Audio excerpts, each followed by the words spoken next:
regardless of whether or not you end up in ruin or you end up in the glory of God for all eternity, God is satisfied.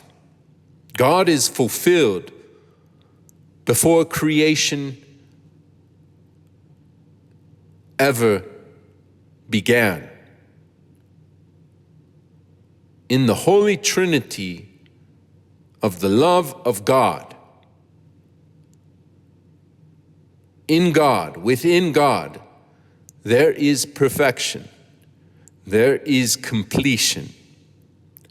And if we want to be consummated, joined to, in union with, one with, if we want to be a member in the body of Christ, the only begotten Son of God incarnate, if we want to take our incarnate souls and wed them and consummate them in God, if we want to enter the kingdom of heaven and remain in the kingdom of heaven, then we can only do so in the perfection and completion of God, who is love.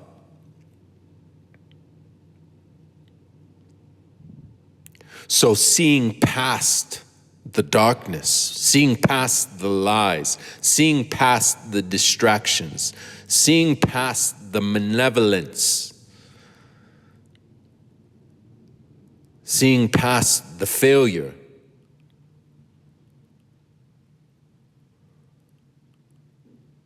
we step into truth. We surrender to the way, and we live. We live in the divine providence, in the reality, in the existence of God. We do not attempt to be the solution to the problem, and the problem is our foolishness and our turning away from God. No. If we do so, then the malevolent enemies, certainly from without, will prey upon that fatal error. They will lure us like a wolf to the wolf pack. Lure us. And how will they do that? With sheep clothing? Well, if we are turning to God and developing our devotion to God, our piety, our prayer life, our faithfulness to the sacraments, they will come to us as a friend and say, "Good job, you're doing really good. You're really doing it. Way to go. That's a boy. Wow, look at you. Man, you can actually do this. When you put your mind to it, you can actually walk with God. Wow. Man, now you've got it. You're doing it. Yes, way to go. You did it. You're doing it. Keep on, keep on. You got it. Yeah, there's nothing to be afraid of. You got it. You can handle it." Well, once this keeps on sort of, you have this gratefulness to God for being filled with this life, this grace. that gratefulness can be twisted with self-affirmation, with self-indulgence, with vanity. And you'll think that you're just a humble saint who's madly in love with God, but you're gradually being led to being a vain imposter who's infatuated with yourself and your pious accomplishments.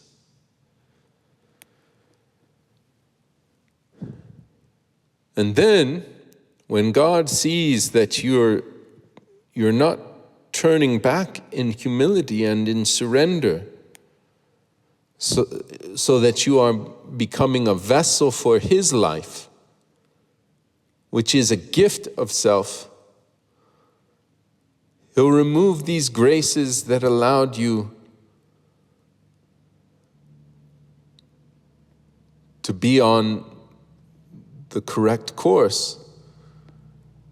And all of a sudden, the wave that you're riding will come crashing down. And those friendly, self-affirming whispers of encouragement will become sinister poisons of discouragement. Oh, there you go again, see? What were you thinking? That you could do this all? It's not even real. It didn't even amount to anything. You see, you do this every time. You think you're walking with God? It won't last. You know, why bother to keep doing this? You know, just take a break. Just, work on you. Find your happiness. Why torture yourself? Just find your happy place. What makes you happy? What gives you peace? Here, just decompress, unplug. Hey, watch this movie. This movie seems pretty good. Just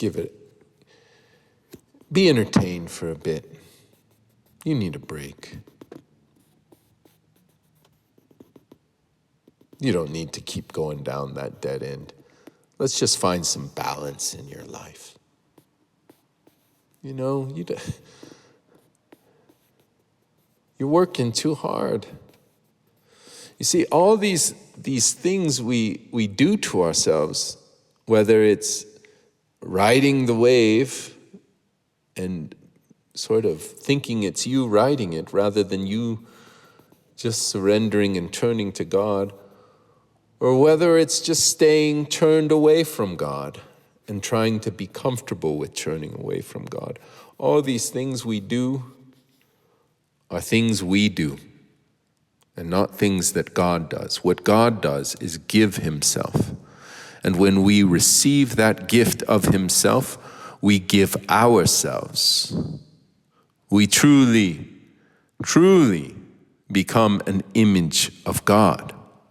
We fulfill what God designed us to be so that we can share in His goodness, in His love.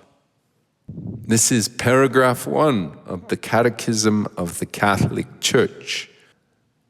And this needs to constantly be our compass, our map, our orientation, our reminder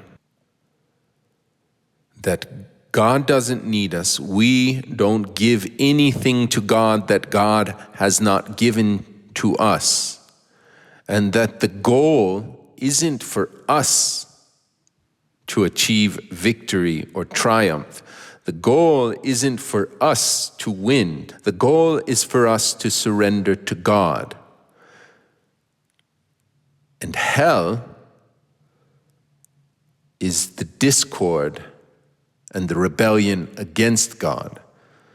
So it does not matter how it takes over us and overcomes us, but however that malevolent attack happens, it will ultimately be the prevention of our surrender to God, of our consummation with love. So it doesn't mind if it does that through Christian piety. It doesn't mind which side you are on in a war. It doesn't take sides. The warring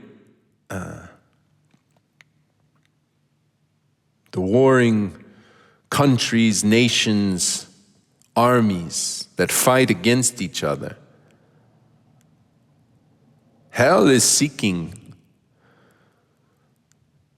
to be a part of both sides. The war itself is a manifestation of hell. And so if we are going to survive a war, let's use that metaphor, if we're a soldier, then we're not trying to hold on to an image of being the good guys fighting the bad guys.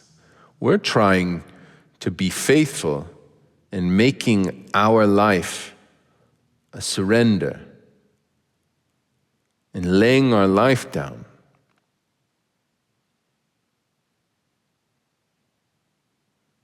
In fighting against hatred towards our enemy. But praying for our enemy, praying to be joined in heaven with our enemy, and praying for peace with our enemy, and willing to carry the burden of having to fight our enemy for the love of the battle buddies next to me, for the love of our families in our homeland. We are trying to survive this war with our incarnate soul intact and not a casualty of the war. And that's what we need to do in our daily lives. We need to remain joined to Christ crucified. We need to be a living sacrifice. We cannot overcome evil by evil.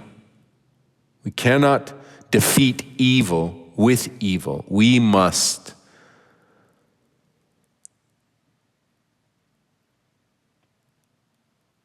find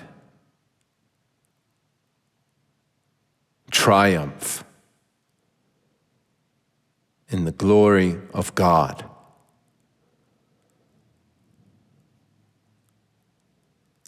Not in our glory.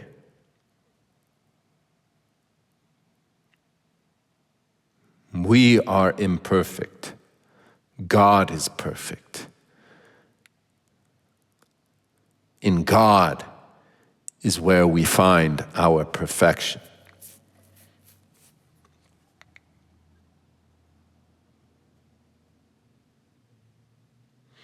And if we have that mindset, then all our prayers and all our actions will ultimately be the prayer and action of Christ. Thy will be done. Abide the fire.